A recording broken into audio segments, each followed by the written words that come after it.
এরকমই একটা হুঁচলায় বেটা ছেলে জালসা শুনে বাড়ি গেছে, আর ভোরবেলা তো ওর স্ত্রী ওকে খাইতে দিয়েছে, তরকারি দেখাইছে, আর ওর মনে পড়ে গেছে আরে হুসেন মাওলানা তো রাইতে কহেছে যে স্ত্রীর মাঝে মাঝে তারিফ করিও, তো আইজি তারিফটা প্রথমে শুরু করি বিবির। ও খেয়েছে, এক দুলালা খেয়েছে, ভাত খাওয়া পর তখন বলছে বাপরে বাপরে, আজকের মতন তুমি তরকারি কোনোদিন রান্না বান্না করো না, এত হেভি বনেছে মনে হয় জি ভরে গেছে। মায়ের লোকটা ঘরের ভিতরে হাইসালে যে বেলন চিনেন যে রুটি পাকাইছে, বেলন চিনেন ভাই, কাঠের বেলন নিয়ে সরকার মাথাতে এক বেলন দিয়েছে।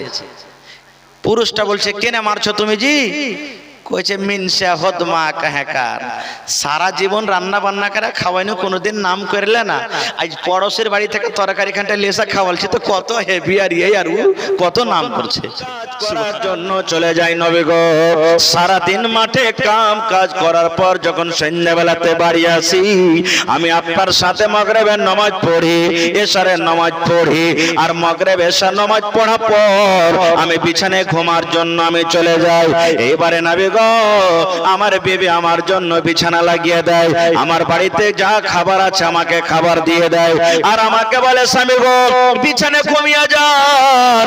হে আল্লাহর নবী, আমার বিবি নামাজ পড়তে শুরু করে, কত বড় বড় করে সূরা তেলাওয়াত করে, কোরআনের মধ্যে সব থেকে যেগুলো বড় বড় সূরা নবী গো এক এক রাকাতে দুটা দুটা করে তেলাওয়াত করেন।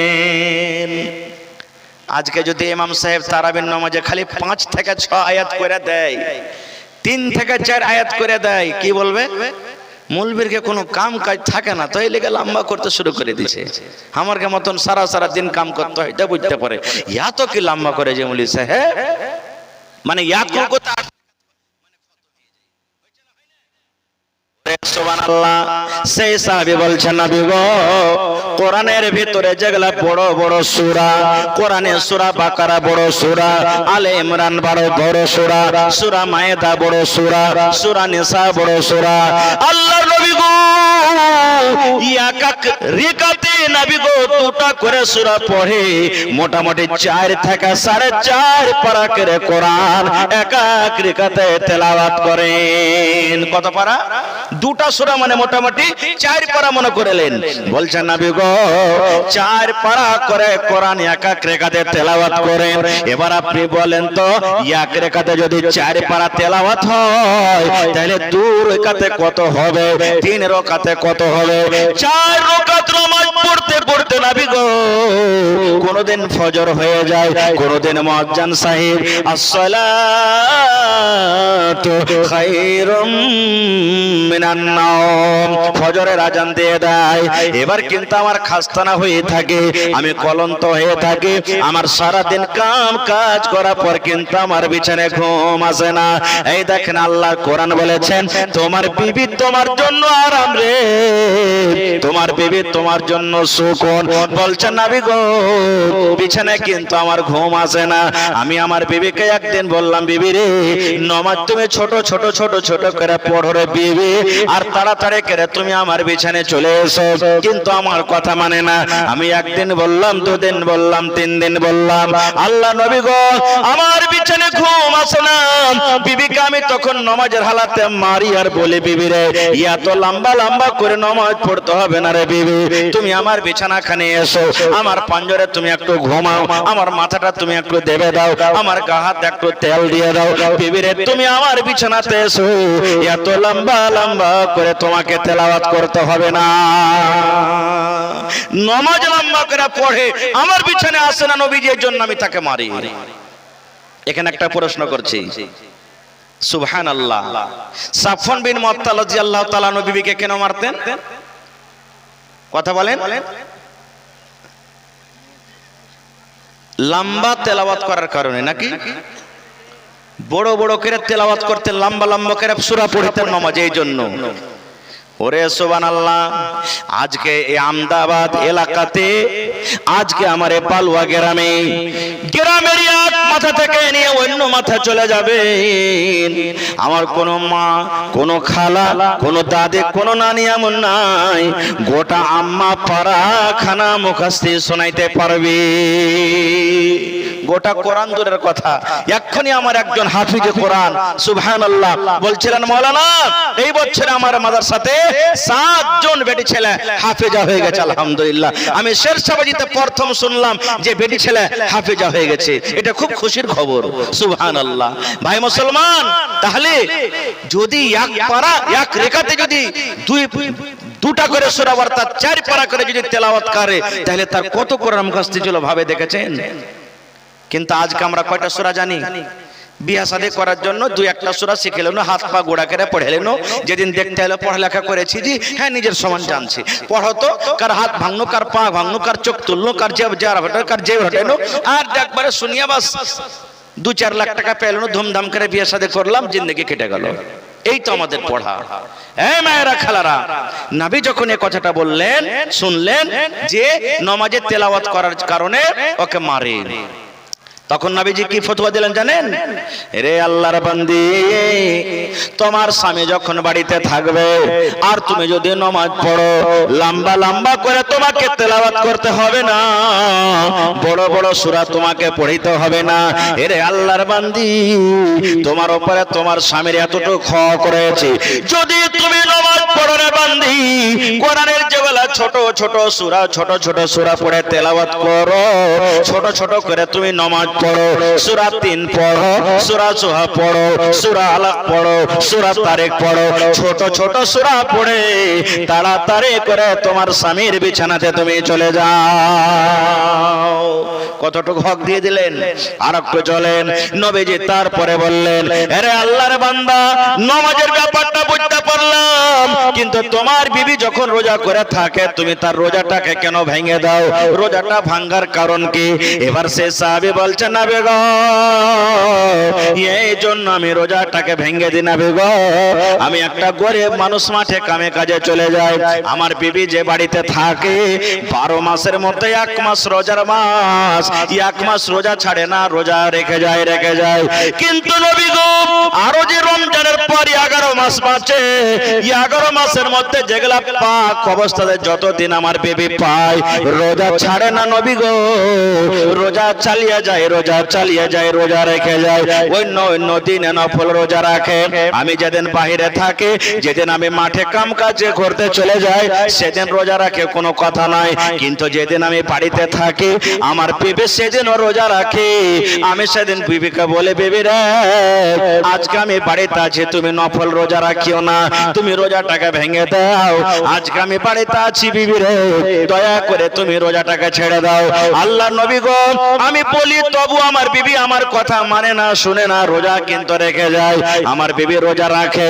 আমি তখন নবী গো, আমার বিবির উপরে যে হক করেছে আপনি জানেন, আনা শাবুন, আমি একটা যুবক মানুষ, আমি একটা নওজওয়ান মানুষ, বিবিকে দেখার পর নিজের যৌবন কালকে আমি থামতে না পারে, আমি বিবির রোজাটাকে ভেঙে দিই। আমার কথা যখন আমার বিবি না মানে, কখন আমি তার রোজাটাকে ভেঙে দিই, কখন খাজুর দিয়ে ভেঙে দিই, কখন পানি দিয়ে ভেঙে দিই।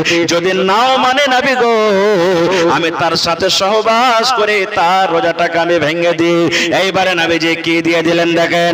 এই আল্লাহ ওলি মহিলা শুনেন, নবী বললেন, মহিলারা, যখন তোমার স্বামীরা বাড়িতে থাকবে আর তুমি যদি নফল রোজা করতে চাও, মুহররমের রোজা যদি তুমি করতে চাও, তুমি শাওয়ালের যদি রোজা করতে চাও, শাবানের রোজা যদি তুমি করতে চাও, শাবান মাসে যদি রোজা করতে চাও, প্রত্যেক মাসে মাসে 2-3টা করে রোজা যদি করতে চাও, কিংবা রমজান মাসে তোমার রোজা ছুটে গেছে রে মহিলা, ওই রোজা কোটা তুমি অন্য মাসে পূর্ণ করতে চাও, আর তোমার স্বামী বাড়িতে আছে, তোমার স্বামীর কাছে তুমি পারমিশন নিয়ে নাও, তোমার স্বামীর কাছে তুমি অনুমতি নিয়ে নাও।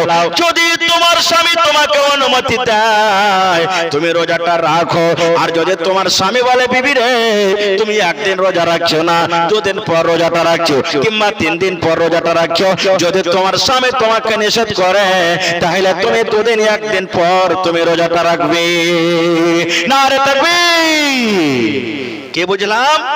যে নফল ইবাদত, নফল রোজা থেকে স্বামীর হক আল্লাহ রাসূল সাল্লাল্লাহু আলাইহি ওয়াসাল্লাম বাড়িয়ে দিলেন। কিন্তু এখনকার মা খালার অবস্থা কি জানেন? খালি যদি পুরুষ কুণ্ঠি থেকে আইসে খালি একটু বলে যে হালেমার মা এক গ্লাস পানি গালা দাও তো, জি হয়ে গেল। এমন করে ছেলেকেরা বলবে রে ভাই মিনসা হদমা কাহাকার, তুমি পানি টালিয়া খাইতে পারবে না, তোমার চোখ নাই, তুমি দেখতে পাও না যে আমি এখানটা কাম করছি, তুমি যাও পানি টালিয়া খেয়ে লাগা যাও। এমন ঘোঁচা মেরা বলবে যে ওর সারা দিনকার পিপাসা যা লেগেছিল সব এমনি ঠান্ডা হয়ে গেল। হলো না, হলো না ভাই? আল্লাহুস সামাদ। এইবারে মায়েরা খালারা বলবে, মানে টাইম শেষ, ইচ্ছা ছিল যে আপনাকে একটু ভালো করে আমি কিছু শোনাবো, কিন্তু টাইম দেখছে খুব চটচট করে পালাইছে। মা খালারা বলবে, হাজি মাওলানা পুরুষেরা কি একবারে গাছের গোটা নাকি? ওরা পুরুষ হয়ে গেল তার লেগে ওর কি সবকিছু মানতে হবে, শুনতে হবে? ওরকে পরে কি আমার কি কোনো হক নাই, কোনো দাবি ধাক্কা নাই? আচ্ছা না নাই ভাই বলেন তো আপনারা, জোরে বলেন আছে না নেই? আরে মুর্শিদা মানুষের এখন গন গন গন গন করে কথা বলতো, আপনারা কেমন করে বলছেন? পুরুষের উপরে বিবির হক আছে না নেই? আছে। তা আছে তো যারা যারা টাকা নিয়েছেন 2 লাখ টাকা করে কিনা ভরে যে 1 লাখ টাকা দিয়ে দেন, ওরাকে হক আছে না? আপনি যেমন হক রেখেছেন যে আমি 2 লাখ টাকা নিয়েছি, এটা আমার বিবি, বিয়ে করে এনেছেন, তো ও তো হক রাখে কমসে কম হাঁপি করে দিয়ে দেন, ওকে হাঁপি করে কমসে কম দিয়ে দেন, তাহলে তো আহা তার বেলাতে লয়। আল্লাহ নবীর জামানাতে একজন সাহাবী নবীকে প্রশ্ন করে দিলেন, আল্লাহর নবী গো, আমরা পুরুষ মানুষ, আমাদের ঘরে যে নারী আছে, আমাদের ঘরে যে বিবি আছে নবী গো, আমাদের উপরে আমাদের বিবিদের হক কতটুকু রয়েছে নবী গো একটু বলে দেন। আমাদের স্ত্রীরা বাড়িতে আছে, আমাদের নারীরা বাড়িতে আছে, আমরা পুরুষ মানুষ, আমাদের উপরে আমাদের বিবিদের হক কতটুকু রয়েছে বলে দেন। নবীকে প্রশ্ন করে দিলেন। কোনদিন জিজ্ঞাসা করেছেন কোন মাওলানাকে, হাজি মাওলানা বিয়ে করে তাই এনেছি, তো বিবির হক কতটুকু করবো যে আদায় হবে? কোনদিন জিজ্ঞাসা করেছেন? কিচ্ছু আমরা করি না গো। মাঝে মাঝে বিবিকে ঘোঁচা দিতে থাকি, আরে ওই আমারকে গ্রামের ওই ভদলা ছোড়া আর শ্বশুর কাছে একটা মোবাইল পেয়েছে, কখন তুই বাপের বাড়ি থেকে মোবাইলটা আনবি? রে ওই পটল ছোঁড়াকে দেখতো, সিকটা মিকটা হয়েছে, ওর শ্বশুরের কাছ থেকে ও একবারে বড় ধরনের একটা গদরেজ পেয়েছে, কখন তুই আনবি? এরকম মাঝে মাঝে আমরা ঘোঁচা মারতে থাকবো, কিন্তু নিজে কিছু শিখতে হবে এটা আমরা জানি না। একজন সাহাবী বলছেন, নবীজি আমাদের উপরে বিবিদের কতটুকু হক একটু দয়া করে বলেন। এবার নবী আমার বললেন, হে আল্লাহর বান্দারে তোমরা শোনো, নবীজি শুধু সে সাহাবীকে বলেননি, নবীজি তাকে বলেছেন, আমাকে বলেছেন, আমার সভাপতি সাহেবকে বলেছেন, স্টেজে যত লোক আছে বলেছেন, আপনারও বলেছেন, কিয়ামত পর্যন্ত যত পুরুষ আসবেন যারা বিয়ে করবেন সমস্ত পুরুষকে আল্লাহ রাসূল বলেছেন। কি বলেছেন? নবী বলেছেন, হে পুরুষের দল, তোমাদের উপরে তোমাদের বিবির 4খানা হক রয়েছে। কত কত হক? এই হাদিসে 4টারই কথা বলা হয়েছে, জন্য 4টা বলছি, কিন্তু এর এলাওয়া আরো বড় বড় হক আছে। যদি আল্লাহ হায়াত রাখে তো ইনশাআল্লাহ আমি কোনোদিন বলবো। 4খানা হক রয়েছে, এই 4খানা হক যদি আদায় করতেন ভাই রে, আপনার বিবি চোখের সুরমার মতন আপনাকে কিন্তু চোখে নিয়ে রাখবে। চোখে সুরমা লাগালছেন কোনোদিন? যদি 4টা হক বিবির খালি আদায় করে দেন আপনি, কোনোদিন বিবি আপনাকে রাগ করবে না কো, কোনোদিন বিবি আপনার উপরে নারাজ হবে না কো, সব সময় যা চাইবেন তাই। আর যদি হক না আদায় করেন তো কি হবে জানেন? একটা হুঁচলা বেটা ছেলে জালসা শুনে কই যায় বিবির পরে হক আছে, তেল টাল মাখে যেত, রাগ করেছিল ওর স্ত্রীটা, বাড়ি গেছে আর চাল গড়গড়ে করে ফুটিয়ে করে দিয়েছে চান্দিতে ঢেলে একবারে। এরকম করি আপনার খিদমত করবে, এরকম করি স্বাগত হবে। সুবহানাল্লাহ। ভাই আমার, আল্লাহ রাসূল বলেছেন 4খানা হক আছে। কি কি 4খানা হক? 1 নম্বরে নবী বলেছেন, আনতুতে মাহাইজা তাইমতা, হে পুরুষের দল, 1 নম্বর হক তোমার উপরে তোমার বিবির রয়েছে, তুমি যখন খাবে তোমার ভালোবাসা স্ত্রীকে তুমি খাওয়াবে।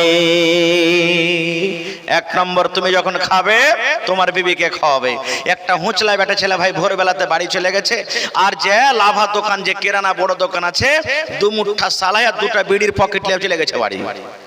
আর বাড়িতে নিয়ে যাওয়ার স্ত্রী রুটি বানাইছে, একটা সালাহের এক মুঠা বিড়ি দিয়ে কয়ে তুই লিয়ে গেলে, কয়ে কি জি, কয়ে মৌলানা যে ওয়াজ করেছে রাইতে তুই যা খাবি তোর স্ত্রীকে খাওয়া, তো আমি এগুলা খাচ্ছি তুই খাবি না? খাওয়াইতে হবে ভাই, জোরে বলেন খাওয়াইতে হবে না? রে ভাই না, খাওয়াইতে হবে না। আর একটা কথা বলে দি, বিবির মাঝে মাঝে তারিফ করবেন। তারিফ কি জানেন? খালি ওয়াপার বেটি ছেলেকে দেখে খালি গুণ গাইবেন না তারিফ করবেন তা নয়, নিজের স্ত্রীটাকে হিরোইন মনে করতে হবে আপনাকে। খালি ওয়াপার বেটি ছেলেকে দেখবেন কত দেখতে সুন্দর রে, কত এরকম ওরকম রে না। আপনার স্ত্রীকে আপনাকে ভালো দামে দামে শাড়ি দিতে হবে, শক্তি মতো আপনাকে পাউডার কিনে দিতে হবে, আপনাকে সুরমা কিনে দিতে হবে, ভালো সেন্টওয়ালা সাবুন কিনে দিতে হবে, সেন্টওয়ালা তেল দিতে হবে, ভালো ভালো দামি দামি আপনাকে ক্রিম দিতে হবে, যেন আপনার বিবি এগুলা মেকআপ করার পর যেন আপনার সামনে দিয়ে যখন ঘুরবে ফিরবে আপনার মন খানা খুশি হয়ে যায়। কিন্তু মা খালার কি একটা অভ্যাস আছে, পুরুষের আমদানি নিয়ে সবকিছু করবে, দামি দামি কাপড় সবকিছু নেবে, কিন্তু পুরুষের সামনে ওই খারাপ যেগুলা পচা পচা গন্ধ করছে গোবর মেখে ছাই মেখে কালি মেখে থাকবে। আর যেদিন ভাইয়ের আর দেওয়ারের বিয়ে লাগবে সেদিন 2000 টাকা দামের শাড়ি পিন্ধে লোককে দেখাইতে যাবে, নিজের পুরুষকে সেদিন দেখাবে না। তো মাঝে মাঝে স্ত্রীর তারিফ করবেন। কেমন করে তারিফ করবেন? কাপড়টা তোমাকে কত মানাইছে জি, বাপ রাইট দেখা তোমাকে একবারে হেভি দারুণ লাগছে। ফের কোনোদিন বলে দিলেন আজ তোমার রান্না বান্নাটা কত ভালো হয়েছে জি, কিন্তু আমাকে তারিফ কি করব, উল্টে এমন ঘোঁচা মেরা কথা, এত কষ্ট করে বেচারে রান্না বান্না করে খাওয়াইছে, যদি একটু কোনোদিন ইদুক উদিক নুন ঝাল হয়ে যায় তাহলে শুরু হয়ে গেল সব দিনকার শেষ। হয়েছে না, হয় না? এরকম এই আমার ভাইয়েরা শোনেন, নবী আমার বলেছেন অন্তত মাহাইজা তাইমতা, আল্লাহর নবী বলেছেন প্রথম হক পুরুষ তোমার উপরে তোমার বিবি, তুমি যখন খাবে তোমার বিবিকে খাওয়াবে, তোমাকে বিড়ি খাওয়াইতে হবে না, তাম্বাকু খাওয়াইতে হবে না। বন্ধুরা আজকে যখন জালসা শুনে বাড়িতে যাবেন, পারলে বিবির জন্য এক পকেট বিস্কিট নিয়ে চলে যান, পারলে যদি একটা মিষ্টি নিয়ে চলে যান।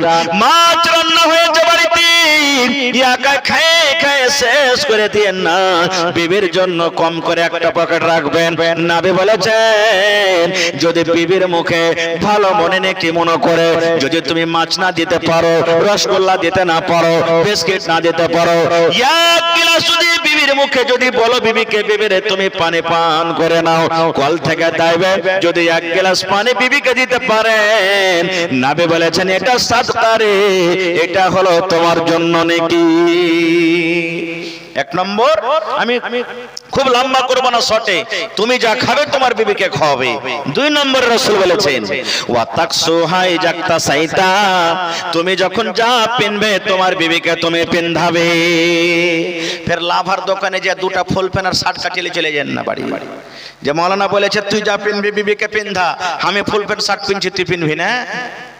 না, এই মুসলমান শোনেন, আপনি যেমন এসেছেন মাথাতে টুপি লাগালছেন, মাফলার লাগালছেন, পায়ে জুতা পিনতেছেন, মুঞ্জা লাগিয়ে দিয়েছেন, গায়ে কত সুন্দর সোটার জ্যাকেট লাগালছেন, আপনার বিবিকে আপনাকে কিনে দিতে হবে, পায়ে জুতার দরকার হলে জুতা দিতে হবে, তাকে জ্যাকেট সোয়েটার দিতে হবে, ভালো তাকে শাল দিতে হবে।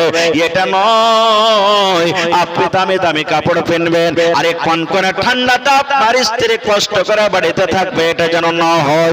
আপনি যেন চাইছেন আমি ভালো ভালো কাপড় পিনবো, শক্তি মতো দরকার হিসাবে আপনার বিবিকে আপনাকে কাপড় দিতে হবে। কয়টা হলো?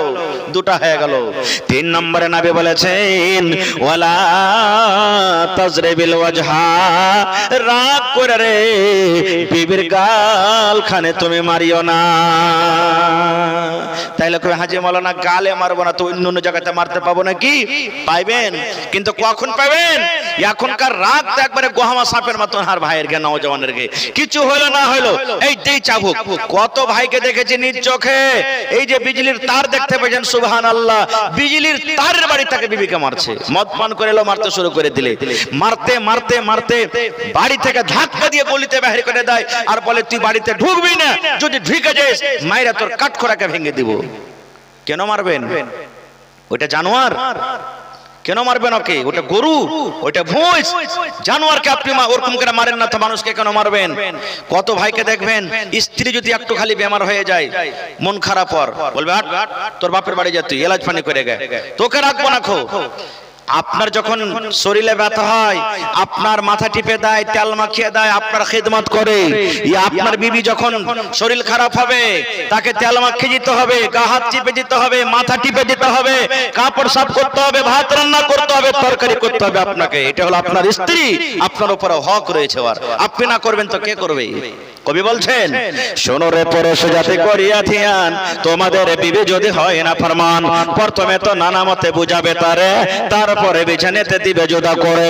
এই দুই পর যদি ঠিক নাই হয়, আদবের মায়ের তারে কিছু মারা যায়। কবি বলছেন, শোনো রে পরশ জাতি করিয়া ধিয়ান, তোমাদের বিবি যদি হয় না ফরমান, আপনার বাড়িতে আপনার বিবি আছে, আপনি যে কথা বলছেন উল্টা উল্টা করে, বিবিকে একটা বলছেন আর একটা করে, আপনার কথা মতো চলে না। আল্লাহ রাসূল বলেছেন, পুরুষে যখন রাতের বেলাতে তোমার বিবি বিছানে আসবে, তোমার বিবিকে ভালো করে বুঝাও, এ হালেমার মা, এ ঝামালার মা রে, এ আব্দুল্লাহর মা, আমার কথা তুমি মানো না কেন বিবি রে? আমি যে কথা তোমাকে বলছি তুমি উল্টা উল্টা কাজ করো। নবী বলেছেন, প্রথমে তাকে ভালো করে বুঝাও, যদি ভালো ঘরের বেটি হয় তোমার কথা বুঝে নিবে, আর উল্টা পাল্টা কাজ করবে না। তারপরে নবী বলেছেন, বুঝিয়াও না বুঝি, যদি তোমার বুঝানোর পর যদি না বুঝে, রাতের বেলাতে যখন তোমার বিছানে আসবে, তুমি তাকে আলাদা করে দাও, ধাক্কা দিয়ে বিছান থেকে তাকে আলাদা করে দাও। তোমার মতো বিবিকে বিছানা রাখবো না, তুমি আমার কথা মতো চলো না, তুমি আমার কথা শোনো না, তুমি উল্টা উল্টা কাজ করো, এই জন্য তোমার মতো বিবিকে আমি বিছানে রাখবো না, তুমি বিছানাটাকে আলাদা করে নাও। নবী বলেছেন, যদি নেককার বিবি হয়, সলেহা যদি নারী হয়, স্বামীর পা ধরে মাপ দিবে, স্বামী গো ভুল হয়েছে, দয়া করে আপনি আমাকে মাফ করে দেন।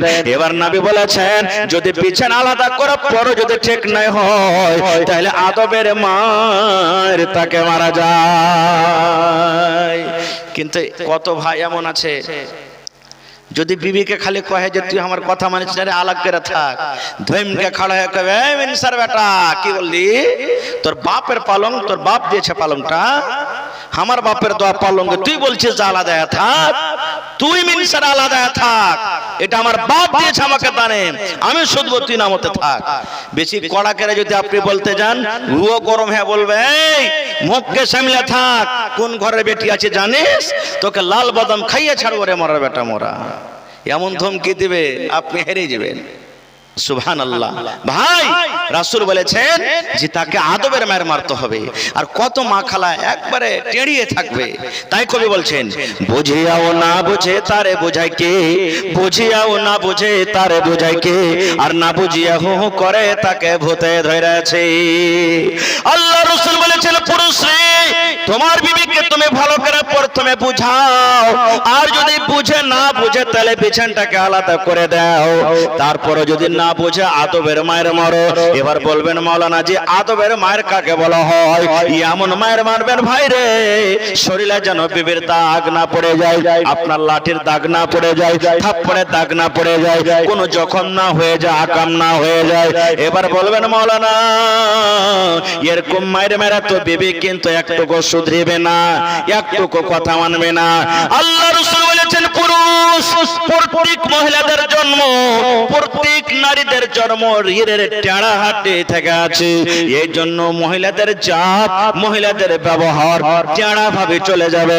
নবী বলেছেন, টেড়াকে তুমি সোজা করতে যাও না, ওকে যতদূর পারবে পটিয়া সটিয়ে আদর করে সহগ করে তুমি নিজের জীবনটাকে তুমি আগে বাড়িয়ে নাও। নারে তাকবীর। হয়নি হবে না, হতে পারে না, আমার নবীর সাথে কারো তুলনা, হয়নি হবে না, হতে পারে না, আমার নবীর সাথে কারো তুলনা, হায়রে তুলনা তো দূরের কথা, ছায়াও মিলে না, হয়নি হবে না, হতে পারে না, আমার নবীর সাথে কারো তুলনা, হয়নি হবে না, হতে পারে না, আমার নবীর সাথে কারো তুলনা। সকল নবী রাসূল ছিলেন খোদার দিওয়ানা, দু নয়নে দেখবো খোদা ছিল তামান্না, আরে মোর নবীকে ডেকে নিলেন, আরে মোর নবীকে ডেকে নিলেন, দেখবে রব্বানা হইনি হবে না, হতে পারে না আমার নবীর সাথে কারো তুলনা, হইনি হবে না, হতে পারে না আমার নবীর সাথে কারো তুলনা। ইউসুফকে দেখে যারা আঙ্গুল কেটেছে তারা কি আমার নবীর রূপ দেখেছে? ইউসুফকে দেখে যারা আঙ্গুল কেটেছে তারা কি আমার নবীর রূপ দেখেছে? আরে দেখতো যদি কেটে দিত, আরে দেখতো যদি কেটে দিত কলিজা খানা, হইনি হবে না, হতে পারে না আমার নবীর সাথে কারো তুলনা, হইনি হবে না, হতে পারে না আমার নবীর সাথে কারো তুলনা।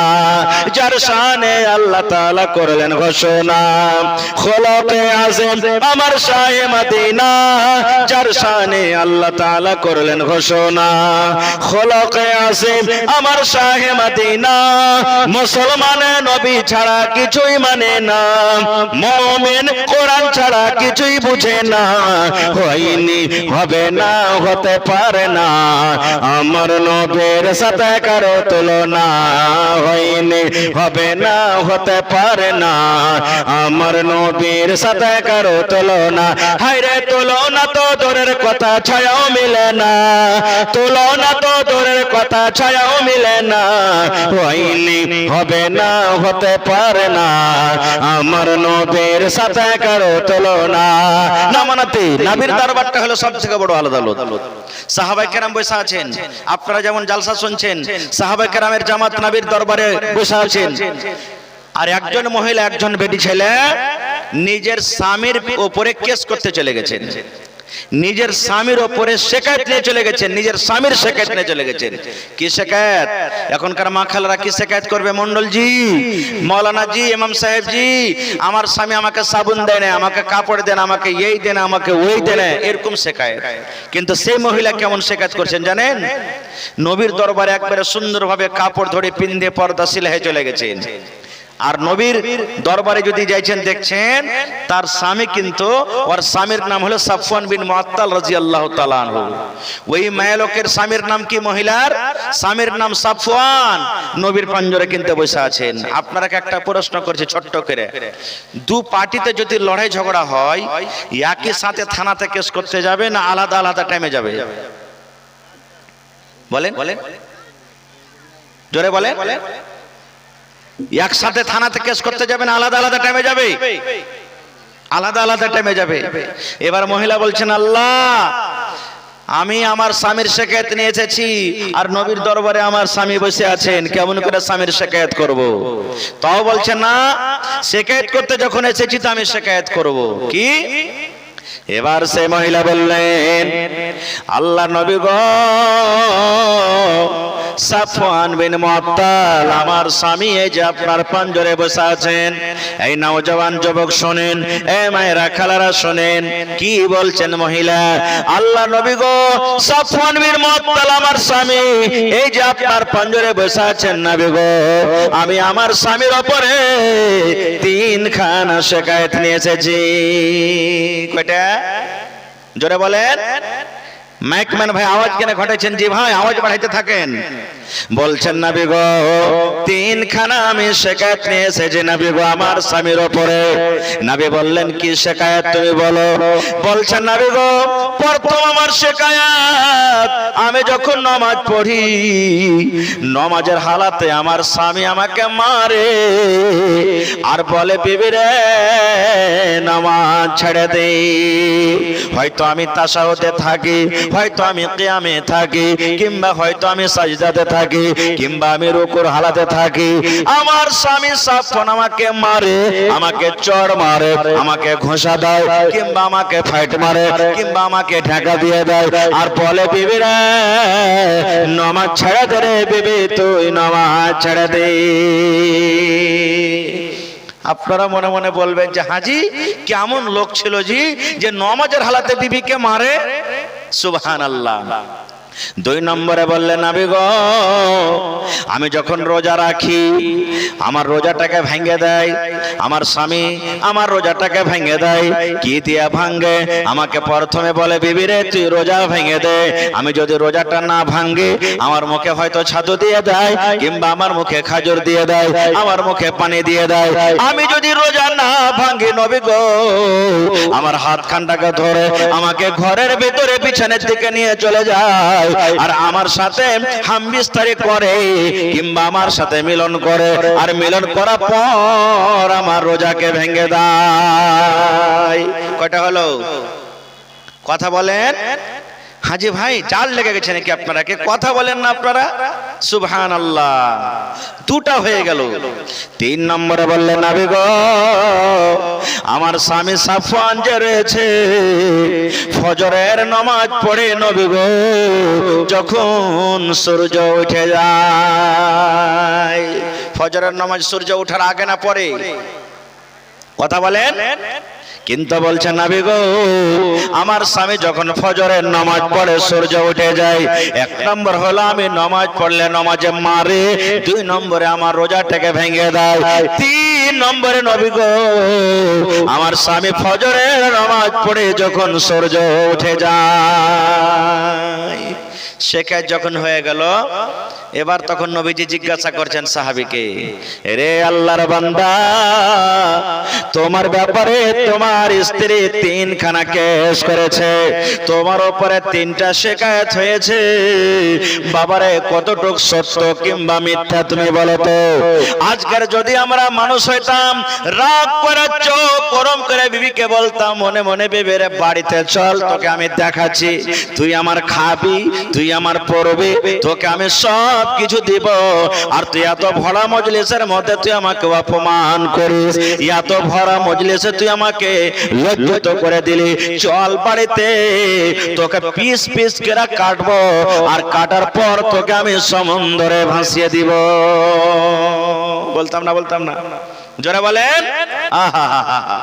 কিন্তু হায়রে সাহাবী, যার সিনাতে কোরআন, যার সিনাতে আল্লাহর ভয়, যে নবীর মহব্বত প্রেম ভালোবাসা নিয়ে ঘোরেন, এবার সাহাবী মনে মনে বলছেন, আজকে যদি আমি মিথ্যা কথা বলে দিই, না নবীজি আমি তাকে মারি না, আমি তার রোজাকে ভাঙি না, সূর্য ওঠার আগে আমি নামাজ পড়ে নি, আজকে যদি মিথ্যা কথা বলে আমি নবীর সামনে যদি পার হয়ে যাই, কিন্তু কিয়ামতের দিন আল্লাহ রাব্বুল আলামিনের দরবারে আমি পার হতে পারবো না। কারণ আল্লাহর কোরআন বলছেন, আল ইয়াউমা নাখতিমু আলা আফওয়াহিহিম ওয়া তুকাল্লিমুনা আইদিহিম ওয়া তাশহাদু আরজুলুহুম বিমা কানু ইয়াকসিবুন। আল্লাহ রাব্বুল আলামিন কোরআনে বলেন, সেই সাহাবী মনে মনে বলছেন, আল্লাহ যেদিন কিয়ামত হবে, ওই কিয়ামতের দিন আল্লাহ রাব্বুল আলামিন মানুষের মুখে মোহর লাগিয়ে দিবেন, মানুষের মুখে মোহর লাগাম লাগিয়ে দিবেন, মানুষ মুখে কথা বলতে পারবে না, আল্লাহ হাতকে বলবে, হাত রে তুই কথা বল, হাত পট পট পট পট করে কথা বলতে লাগবে, পায়ে কাওয়া দিয়ে দিবে, বিমা কানু ইয়াকসিবুন, দুনিয়াতে আমরা যা কিছু করব। নারে তাকবীর। আল্লাহ যদি মুখকে বন্ধ করে দেয়, তো হাত কথা বলতে পারবে না? পারবে না? জোরে বলেন, আরো জোরে বলেন। পারবে। আপনারা জানেন ইব্রাহিম নবীকে যখন আগুনে ফেললেন, সবে শুনেছেন ঘটনাটা, কোরআনের কথা। ইব্রাহিম নবীকে যখন আগুনে ফেলেন, ফেরেশতারা এসে বলেন, এই ইব্রাহিম একবার আপনি আদেশ দিয়ে দেন, এক সঙ্গে সমস্ত আগুনকে নিভিয়ে দিব। কিন্তু ইব্রাহিম নবী কি বলেছিলেন, এরে ফেরেশতার দল, তোমাদের সাহায্যের দরকার নাই রে, তোমাদের মদদের দরকার নাই, কারণ আগুনের মালিক আমার মালিক, তোমাদের মালিক যে আল্লাহ, নিজেই আল্লাহ রব্বুল আমিন সাহায্য করবেন। আল্লাহ আরশ থেকে আগুনকে ডাকতে বলছেন, ইয়া নার, হে আগুন, কোনি তুমি ঠান্ডা হয়ে যাও রে, তুমি ঠান্ডা হয়ে যাও, তুমি সালামতি হয়ে যাও, যেন আমার ইব্রাহিমের শরীরের একটা রোয়া পর্যন্ত না জ্বলে। আগুন সেরে জ্বলানো শোনেনি? জোরে বলে। ইব্রাহিম নবী কি পড়েছিলেন? কত কত ঘটনা আছে এরকম। ভাই আমার, তাহলে সেই সাহাবী বলছেন, আল্লাহ আজকে যদি নবীর দরবারে আমি মিথ্যা কথা বলি তাহলে কিয়ামতের দিন আমি বাঁচতে পারবো না খো। এইবারে সেই সাহাবী তখন বলছেন সাফওয়ান রাদিয়াল্লাহু তাআলা আনহু, নবীজি আমার স্ত্রী আমার ব্যাপারে যা বলেছেন সত্য বলেছেন। নামাজের হালাতে আমি মারি, আমার বিবির রোজাকে আমি ভেঙে দিই। 3 নম্বর নবী গো, আমি ফজরের নামাজ পড়ে যখন সূর্য উঠে যায় আমার বিবি আমার ব্যাপারে যা বলেছেন নবী গো সত্য বলেছেন। এইবারে নবী তখন বলছেন, হারে বাবা, নামাজ তো আল্লাহর ইবাদত, তো নামাজের হাতে তুমি কেন মারো, কারণটা কি? এবার সে সাহাবী বলছেন, নবী গো আমার বিবি আমার উপরে শিকায়ত করেছেন আমি তাকে মারি, কিন্তু কেন মারি নবী তাহলে শুনেন। বলছেন, নবী গো আমি একজন গরিব মানুষ, মাঠে মুসলমান। সাহাবায়ে কেরাম যখন শুনলেন নবীজির এলান করনেওয়ালা এলান করছেন, আজ থেকে মদ হারাম হয়ে গেল রে, আজ থেকে শরাব হারাম হয়ে গেল। ওরে সুবহানাল্লাহ, যে সাহাবীর হাতে গিলাস ছিল গিলাসটাকে টেনে ফেলে দিলেন এবং যার মুখের ভিতরে চলে গেছিল আল্লাহু সামাদ কুলি করে ফিরে দিলেন। কত সাহাবী এমন ছিলেন যে হয়তো 1 ঢোক 2 ঢোক 5 ঢোক পেটের ভিতরে চলে গেছিল, এই টুটিতে গলাতে লোক দিয়ে দিয়ে হ্যাক হ্যাক হ্যাক হ্যাক করে উল্টি করে দিলেন।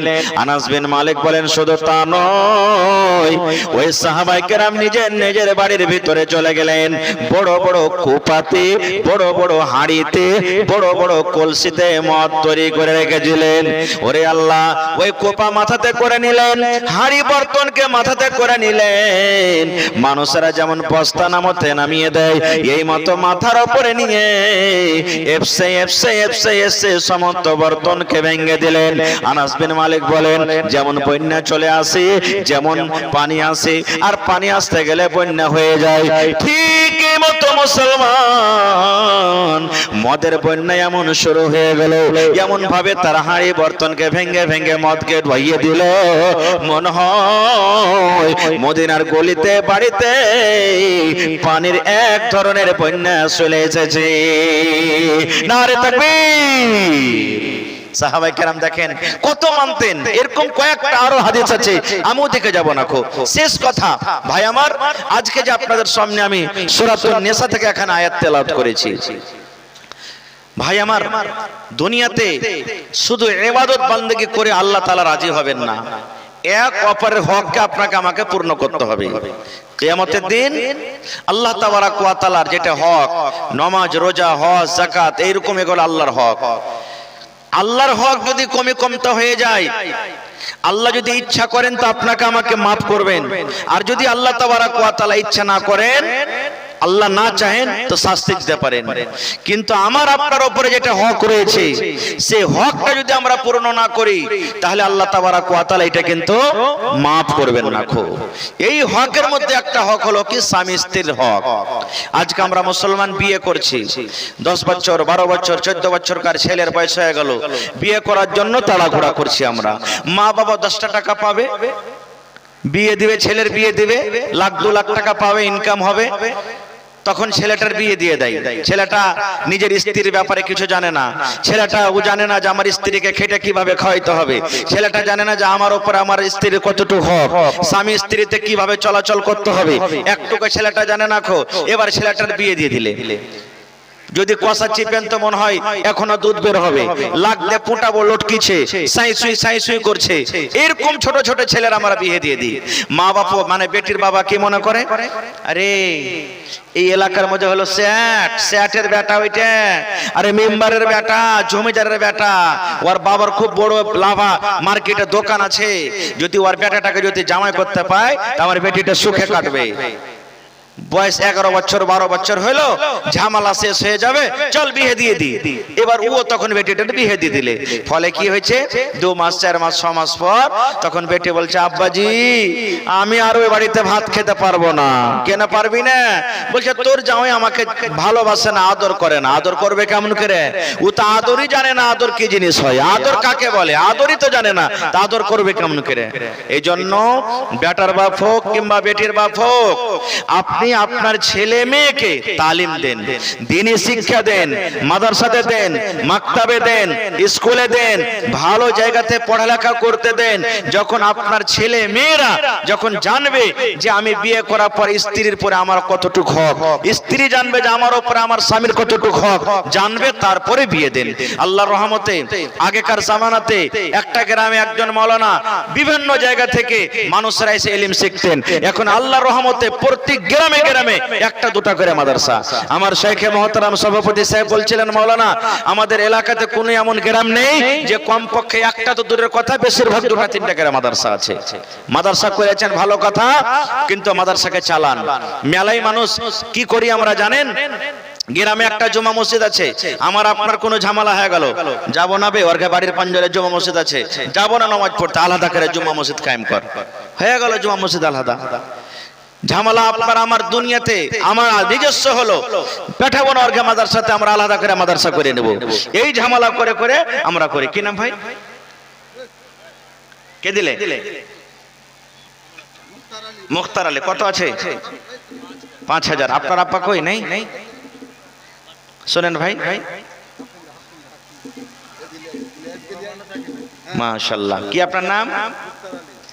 ওর আব্বার নাম মুখতার, এর নাম মুখতার। মাশাআল্লাহ মাশাআল্লাহ। 5000 দিয়েছেন ভাই, 5000 দিয়েছেন, এটা কম হয়ে গেল। আল্লাহর ঘরের জলসা, তো 10000 পুরা করে দেন, 1000 ইটের দাম, আর 5000 দেন ভাই। হ্যাঁ 5000 তো দিলেন, আবদার জানালাম 5000 টাকা দেন। হ্যাঁ বিয়ে শাদী হয়নি? মুখতার ভাই শুনেন শুনেন, আচ্ছা পারবেন দিবেন, না পারবেন না দিবেন। যদি আর 5000 টাকা দিয়ে দেন ভাই, এমন দোয়া করবো আজ যেটা স্ত্রী হবে খালি সুরমা দেওয়ার মতন চোখে লেগে বেড়াবে আপনাকে ইনশাআল্লাহ। হ্যাঁ আপনি দিয়ে দেন ভাই, একবার আল্লাহর দরবারে এতটি লোক নিয়ে আপনার জন্য দোয়া করবো ইনশাআল্লাহ, পরে দোয়া করছি। তো আমরা হক জানি না, বুঝি না। হিন্দুস্তানের আইন, হিন্দুস্তানের কানুন, 18 বছর কার আগে বেটির বিয়ে দিতে পারবেন না, হবে না খো, নাকি বলো না? আর বেটা ছেলের বিয়ে 21 বছর। এমাম সাহেব কিন্তু বেচারি কিছু বুঝতে পারে না, 15 বছর হয়তো ওকে কি করতে হবে, লিখতে হবে যেটা লেখার। ওর বেচারি ছুটকারে নাই, কি করবে, মজবুর আছে, কিন্তু ওইটা আমাকে আপনাকে দেখতে হবে। আল্লাহ রাসূলের জামানার একটা ঘটনা আপনাদের সামনে বলছি, সহিহ হাদিস। এক বাপ নিজের বেটির বিয়ে দিবে, মায়েরা খালারা আপনারাও শুনেন, বাপ নিজের বেটির বিয়ে দিবে, বেটি বলছে আব্বা আমি বিয়ে করব না খো, আমি বিয়ে করব না খো। বাপ চলে গেলেন নবীর দরবারে, নবীজি আপনি আমার বেটিকে একটু পারলে বুঝান, আমি ভেবেছি আমার বেটির আমি বিয়ে দিব, কিন্তু আমার বেটি রাজি নাই, বিয়ে করতে চায় না। নবীজি বললেন তোমার বেটিকে এনেছো? বলছে না। বলছে যাও তোমার বেটিকে নিয়ে এসো। পরের দিন বেটিকে নিয়ে চলে গেলেন। এবার নবীজি ওকে বলছেন, এরে আল্লাহর বান্দি, তোমার আব্বা জান তোমার বিয়ে দিবে, তুমি ইনকার করছো, কারণটা কি রে মা? এবার সে বেটি ছেলে কি বলছেন, আল্লাহর নবী গো, বাপ আমার বিয়ে দিবে নবী গো, আমার জন্য হয়তো একটা ছেলে দেখেছেন বা দেখবেন, তার আগে আমি একটা প্রশ্ন করি, একটা জিনিস জানতে চাই। কি দেখেন? বলছেন নবী গো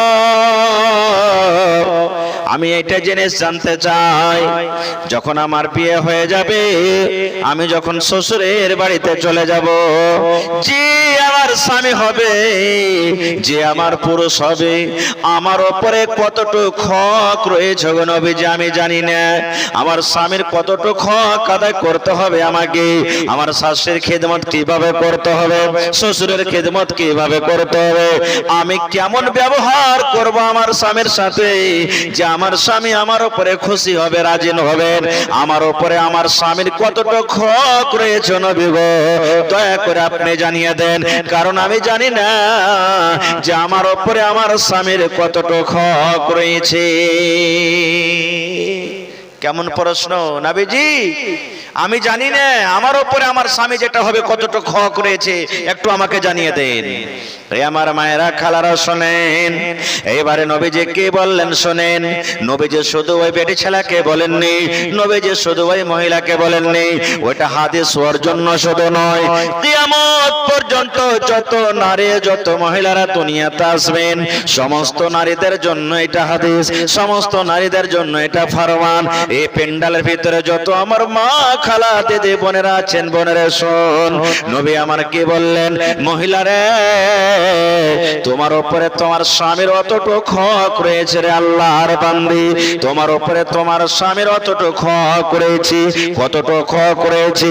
নবী বলেছেন তোমার স্বামীর গায়ে যদি ফোট হয়ে যায়, তোমার স্বামীর গায়ে যদি ঘা হয়ে যায়, এমনই ফোট হয়েছে, ফোটটা পেকে গেছে, ফোটটা পেকে যাওয়ার কারণে খুন বইছে, পুজ জুইছে, এই মতো অবস্থাতে যদি তোমার স্বামী বলে বিবি রে তুমি আমার রক্তটাকে সাফ করে দাও রে বিবি, তুমি আমার পুজটাকে সাফ করে দাও, কি দিয়ে সাফ করে দাও?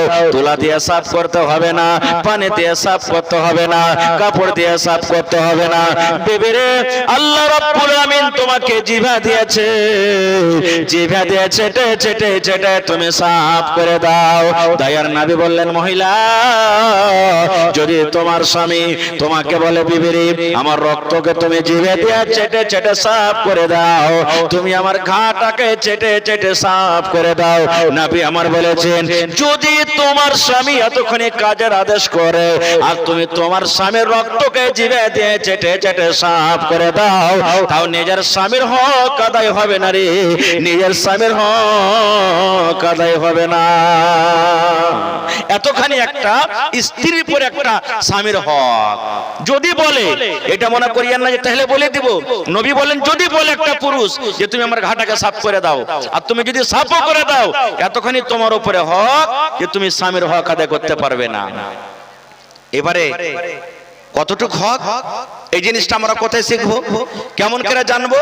শুধু তা নয়, আল্লাহ রাসূল সাল্লাল্লাহু আলাইহি ওয়াসাল্লাম বলেছেন হে মহিলা তোমরা শোনো, তোমার স্বামী যখন হাট থেকে বাড়িতে আসবে, তোমার স্বামী যখন মাঠ থেকে বাড়িতে আসবে, তোমার স্বামী যখন দোকান থেকে বাড়িতে আসবে, তোমার স্বামী স্কুল মাদ্রাসা থেকে যখন বাড়িতে আসবে, নবী আমার বলেছেন মহিলা তুমি বাড়ির কামে কাজে রান্না বান্নাতে ব্যস্ত আছো, হয়তো তুমি তরকারি রান্না বান্না করছো, কিংবা ভাত রান্না বান্না করছো, কিংবা রুটি তুমি তৈরি করছো, এমন টাইমে তোমার স্বামী বাড়িতে ঢুকে তুমি হাত বাড়িয়ে দিয়েছো রুটি ওঠার জন্য, রুটি তোমার হয়ে গেছে, খোলাতে রুটি আছে, রুটিটা তুমি হাত বাড়িয়ে দিয়েছো, এখন তুলে নিবে, এই মতো অবস্থায় যদি তোমার স্বামী তোমাকে ডাক দেয় বিবি রে এক গ্লাস তুমি পানি দাও রে বিবি, বিবি রে তুমি আমাকে তাড়াতাড়ি করে খেতে দাও, কিংবা বিবি রে তুমি আমার পাঞ্জরে এসো, কিংবা বিবি রে তুমি আমার পাঞ্জরে এসো, ঘরে তুমি এসো, নবী আমার বলেছেন মহিলা যদি তুমি হাত বাড়িয়ে দিয়েছো রুটি উঠার জন্য, এখনো কিন্তু তুমি রুটিটা উঠাতে পারোনি, হাতটা বাড়িয়ে দিয়েছো, নবী আমার বলেছেন মহিলা তুমি রুটি ছেড়ে দাও, তোমার রুটি জ্বলে যায়, তোমার তরকারি জ্বলে যায়, তোমার ভাত পুড়ে যায়, তাড়াতাড়ি করে তোমার স্বামীর কাছে তুমি চলে যাও। এই কথা তুমি বলতে পারবে না স্বামী গো 10 মিনিট দাঁড়ান, স্বামী গো 5 মিনিট দাঁড়ান, না হলে তরকারি জ্বলে যাবে, রুটি জ্বলে যাবে, ভাত জ্বলে যাবে, ভাত পড়ে যাবে। নবী আমার বলেছেন তোমার উপরে তোমার স্বামীর এতটুকু হক রয়েছে মহিলা, তোমার রুটি জ্বলে যায়, পুড়ে যায়, তাড়াতাড়ি করে তুমি স্বামীর কাছে তুমি চলে যাও। নারে তাকবীর, আল্লাহুস সামাদ। এখনকার মানুষেরা বলে বেটি ছেলেকে পড়িয়ে কি হবে রে, ই তো পরের বাড়িতে যাবে, ছাই তুলবে, গোবর তুলবে, ঘোঁটা তুলবে, থালি বার্তন মাঞ্জা মাঞ্জি করবে, পড়িয়ে কি হবে? পড়িয়ে যদি কি হয়, বিয়ে করে যখন নিয়ে আসবেন বাড়িতে না 1 লাখ টাকা মাস ইনকাম করবেন। বেটি ছেলে যদি আপনার হুঁশিয়ার না হয়, স্ত্রীটা যদি নেককার না হয়, পড়ালেখা না হয়, জীবনে স্ত্রী কিলে সুখ পাবেন না, জীবনে হবে না। কতটুকু আরো হক জানেন? আল্লাহ রাসূলের জামানাতে একটা ঘটনা ঘটেছে। কি ঘটনা? আজকে যখন আমাদের স্বামী স্ত্রীর মাঝে গোলমাল হয়, ঝগড়া হয়, প্রথমে মোড়লের কাছে যাই নাকি, মোড়ল যে বিচার করে দেন, মুখিয়ার কাছে যায়, সরপঞ্চের কাছে যায়, না হলে তা থানা জিন্দাবাদ আছে। মরার বেটাকে জেল ঘর খাইয়ে ছাড়বো, এই মরার বেটাকে লাল ঘর দেখি ছাড়বো, একবার এটা জিন্দাবাদ আছে। আর কত হয়ে যাচ্ছে আল্লাহ রাসূলের জারে তাকবীর। ভাই মাত্র 5 মিনিট হাতে আছে, চতুর্বেদী সাহেব হাজির হয়ে গেছেন। ইচ্ছে ছিল কিছু বলবো, উদাহরণ দিয়ে দিয়ে আপনাদের সামনে কিছু বলবো, কিন্তু হায়াত বাকি, মোলাকাত বাকি, আবার কোনোদিন এই বিষয় দিয়ে আমি কোনো জায়গাতে আলোচনা করব।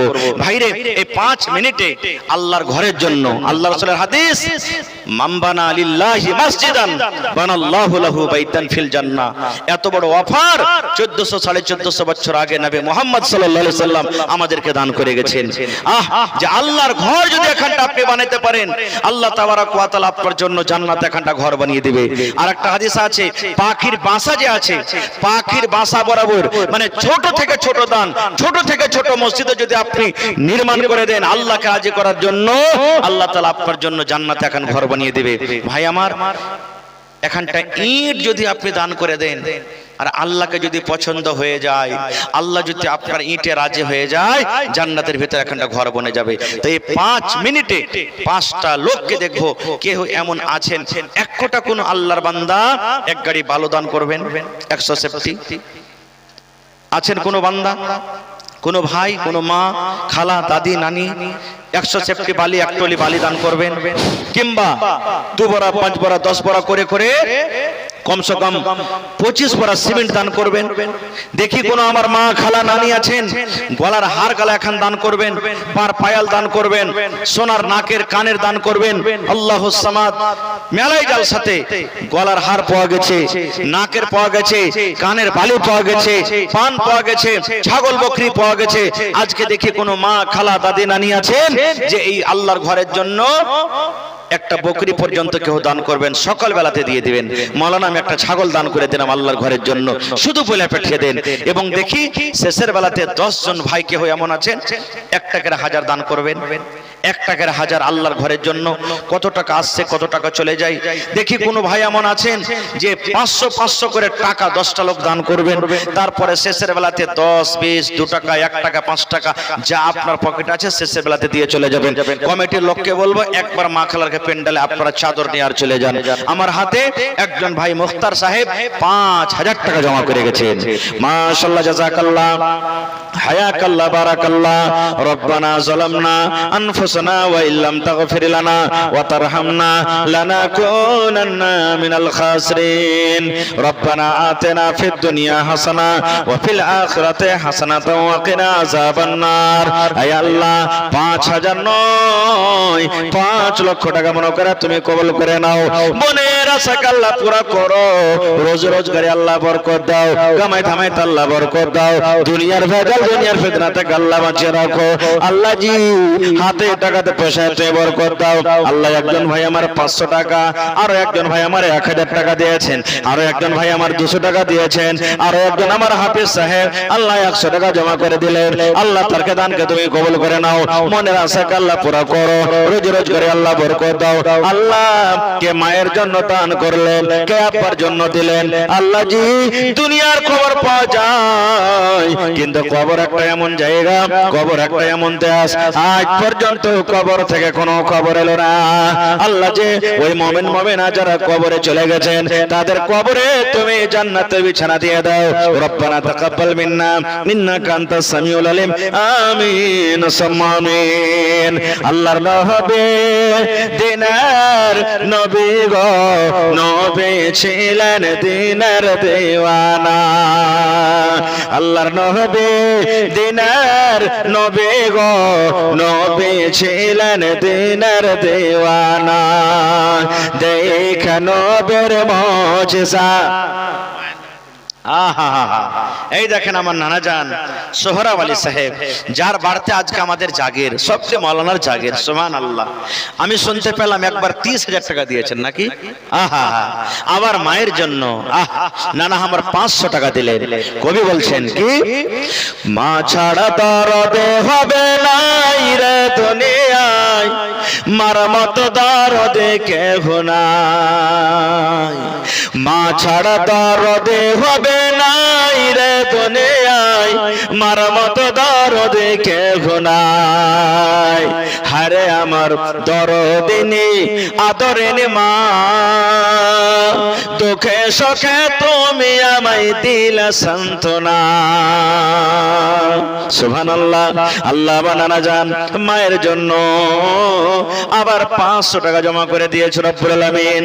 আল্লাহ জি, মা দুনিয়াতে নাই, আজ যদি মা থাকতো কত আদর করে মাকে মা মা মা বলে ডাকতো। আল্লাহ জি, মাটির ঘরে শুতে আছে। জানি না রে মওলা মাটির ঘরে কি হালাতে আছে। মায়ের কবরে জান্নাতের বিছানা দিয়ে দাও আল্লাহ, মায়ের কবরকে তুমি নূর দিয়ে মনোহর করে দাও। যেদিন কিয়ামত হবে, হাসরের ময়দান হবে আল্লাহ, ওই কিয়ামতের দিন তোমার আরশের তলাতে জায়গা দান করিও। রব্বানা তাকাব্বাল মিন্না ইন্নাকা আনতাস সামিউল আলিম। আমিন সুম্মা আমিন। আর আছেন ভাই 5000 টাকার একটা কলম পেয়েছি, 2 নম্বরে হবে না কেউ? জোড়া লাগিয়ে দেন। আল্লাহ কোরআনে বলছেন ওয়া খালাকনাকুম আজওয়াজা, আমি জোড়া জোড়া সব জিনিসকে আমি সৃষ্টি করেছি। তো 2 নম্বর হবে না কেউ? 5000 টাকার একটা লোক আমার জালসার কমিটির মধ্যে হোক বা আপনাদের মধ্যে হোক, দেখি কোন আল্লাহর বান্দা আল্লাহর বান্দি নেই? মাশাআল্লাহ। রায়গঞ্জ থেকে মুজিবুর রহমান, লালগঞ্জ থেকে মুজিবুর রহমান 500 টাকা। যদি একলাই না পারবেন ভাই, কমসে কম 5টা লোক 1000 করে দিয়ে দেন, 5000 টাকা হয়ে যাবে। যদি নাও পারেন 500 টাকার টাকা 10 জন দিলে ইনশাআল্লাহ হয়ে যাবে। যদি এটাও না পারেন 100-200 করে যদি দেন তা 5000 টাকা হয়ে যাবে। তো 500 টাকা লালগঞ্জ থেকে মুজিবুর ভাই আমাকে দিয়েছেন, আর 4500 টাকা। কেউ আছেন? আসেন তো। 100 টাকার টাকা দেন তো 45টা লোক লাগবে। যদি পকেটে থাকে তো দিয়ে দেন, না থাকলে অনলাইনের ব্যবস্থা আছে।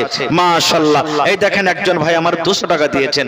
মাশাআল্লাহ, 5000-এ 200 টাকা হাজির হয়ে গেছে, ইনশাআল্লাহ হয়ে যাবে। ইসলামের আলো, ইসলামের আলো জাহালাইয়া দিয়া রাসূল ঘুমাইয়া রইলেন সোনার মদিনা। ইসলামের ডাঙ্কা, ইসলামের ডাঙ্কা বাজাইয়া দিয়া রাসূল ঘুমাইয়া রইলেন সোনার মদিনা। মাশাআল্লাহ। দেখেন আরো একজন ভাই আমার 200 টাকা দিয়ে দিয়েছেন, 900 টাকা হয়ে গেল ভাই। আর মাত্র 4100 টাকা আপনার কাছে আবদার। এই 4100 টাকা পুরা করে দেন, আমি চলে যাব আপনাদের কাছ থেকে। কারণ দূর থেকে আমার ভাই এসেছেন, আর ওকে বসিয়ে রেখে বলাটা এটা বেয়াদবি। মাশাআল্লাহ। এই কোনটা যাবি তুই? হে কইছে আরে জালসা শুনতে যাব। বলছে কোথায়? বলছে লাভার পাঞ্জরে জালসা হচ্ছে আজকে, বালুয়া গ্রামে যাব, চল। তো পোতা বলছে দাদা আমিও যাব। তো দাদা বলছে না তুই যাস না, ছোট চাংড়া, রাত জাগবি, জ্বর হয়ে যাবে, তুই পড়িতে যেতে পারবি না, তুই যাস না। বলছে না দাদা যাবো, জালসা কেমন হয় আমি যাব। জীবনে কোনোদিন জালসা দেখিনি কি শুনিনি, যাবো তো যাবো। ছেলে পেলে জিদ করতে লাগলে বড় মানুষ কি মানতে পারবে? পারে না। বলে ঠিক আছে চল, যাবি তো চ। এবার জালসা শুনতে এসেছে ভাই, শর্টে বলছি ব্যাস 1 মিনিটে। গোটা রাত মাওলানারা ওয়াজ করেছেন, বক্তব্যের মাঝে মাওলানা ওয়াজ করেছেন। দেখেন ভাই, পুরুষের পর্দা হলো এই হাঁটু থেকে নিয়ে নাভি পর্যন্ত, লাহি পর্যন্ত যাকে আমরা বলি, এখানটা ঢেকে থাকতে হবে। কিন্তু যে ভাইয়েরা মাখনা ঝাড়ছে, ওরে আল্লাহ, এমন করে ফুচ্চু মারবে খালি হেডলাইনটা ঢেকে থাকবে ওর, নাকি এমন ভাবে। এটা শরীয়তের খেলাফ কাজ ভাই।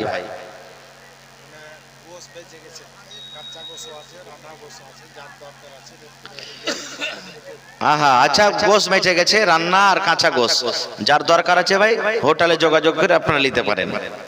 খারজা হোক। তো মাওলানা ওয়াজ করলেন হাঁটু থেকে নিয়ে নাভি পর্যন্ত, এটা ঢাকার জায়গা। আর মহিলার পর্দা মাথার চাঁদি থেকে নিয়ে পার তেলা পর্যন্ত। পানি ফাটাইতে হবে না, পানি তো যদি আপনি যান তা কাপড় পিন্ধে পানি পার করতে হবে। ইসরায়েলের বাড়ি এলে এই দেখেন দান আসতে শুরু হয়ে গেছে, ইনশাআল্লাহ আসবে, আমি পরে দোয়া করছি। এবারে হাঁটতে হাঁটতে সকালবেলাতে দুদাতো পদা বাড়ি যাবেন, সামনে কিন্তু একটা ঘাট, নদী পড়ছে। আপনার কাছে যেমন খাল বিল আঞ্জর পাঞ্জরে অনেক, এখন পুল হয়ে গেছে, রাস্তা পথে পুল। তখন পানি টপকে টপকে আপনারা কত লাভ হয়েছেন, নাকি কত পার করেছেন পানি। এখন আল্লাহর রহমতে যেখানে সেখানে ব্রিজ পুল হয়ে গেছে।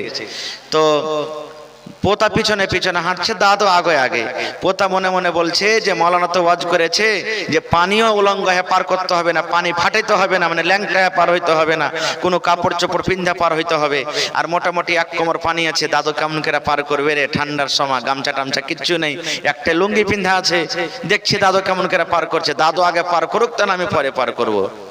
ভাই দাদু নেমেছে পানিতে, পোতা কিন্তু দাঁড় হয়ে আছে। যেমন যেমন যেমন পানিতে দাদু যায়, পানি উপরে উঠে, তেমন দাদুর লুঙ্গিও উপর দিকে উঠে যায়। আল্লাহুস সামাদ। দাদু তো গোটে পানি ফাটিয়া পার হয়ে গেল। ও পারে যাওয়ার পর তখন পিছন দিকে ঘুরে দেখছে তোর পোতা খাড়িয়ে আছে। বলছে হাবে তুই বাড়ি যাবি না? কইছে যাবো। তো বলছে তুই ওইখানে কি করছিস? নদী পার হ না ঘাট পার হ। কইছে দাদু ব্যাপার যে গোলমালিয়ে দিলি হে। কইছে কি হয়েছে? বলছে মৌলানা যে রাতে ওয়াজ করলে পানি ফাটাতে হবে না, তুই যে গোটে পানিকে ফাটিয়ে দিলি। তুই জালসাকে ওয়াজকে তুই বেঁধে এনেছিস নাকি?